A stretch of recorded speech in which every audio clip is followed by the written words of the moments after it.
ஓ பன்னீர்செல்வம் தாவேகாவில் இணைய உள்ளதாக தகவல் ஒன்று கசிந்து வரும் நிலையில் அந்த தகவலில் உண்மை இருக்கிறதா இல்லையா என்பதை இந்த பதிவில் பார்க்கலாம். முன்னாள் முதலமைச்சர் ஜெயலலிதாவின் நம்பிக்கைக்குரியவர்களில் மிக முக்கியமானவராக இருந்தவர் ஓ பன்னீர்செல்வம். ஜெயலலிதாவுக்கு வழக்கு சார்ந்த சிக்கல்கள் ஏற்பட்ட போதெல்லாம் தமிழகத்தின் முதலமைச்சராக அரியணை ஏறியவர்.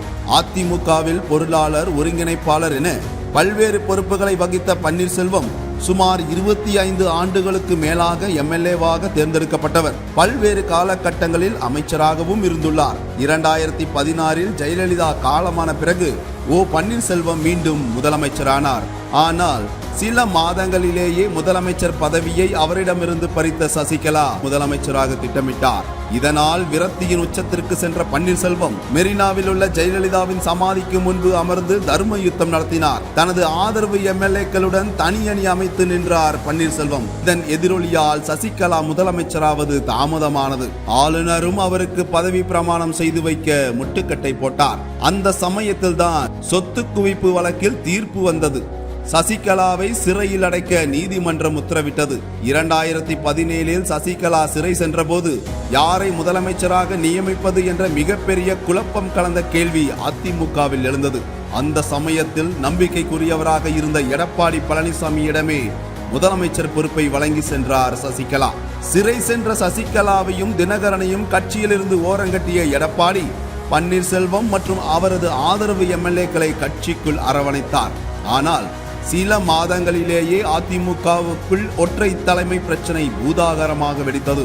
ஓபிஎஸும் இபிஎஸும் மீண்டும் எதிரெதிர் துருவமாகினர். ஒரு கட்டத்தில் எடப்பாடி பழனிசாமி அதிமுகவின் பொதுச் செயலாளரானார். பின்னாட்களில் பன்னீர்செல்வத்தை கட்சியிலிருந்தும் நீக்கினார். இதனால் அனைத்து இந்திய அண்ணா திராவிட முன்னேற்ற கழக தொண்டர்கள் உரிமை மீட்பு கழகத்தை தொடங்கி சுயேட்சையாக தேர்தலை சந்தித்தார் பன்னீர்செல்வம். ஆனால் அவருக்கு தோல்வியே மிஞ்சியது. இதனால் ஓ பன்னீர்செல்வத்தின் அரசியல் பயணம் அஸ்தமனமாகிவிட்டது என விமர்சிக்கப்பட்டது. எங்கு செல்வதென தெரியாமல் தவித்துக் கொண்டிருந்த அவருக்கு திமுகவிடமிருந்து அழைப்பு வந்தது.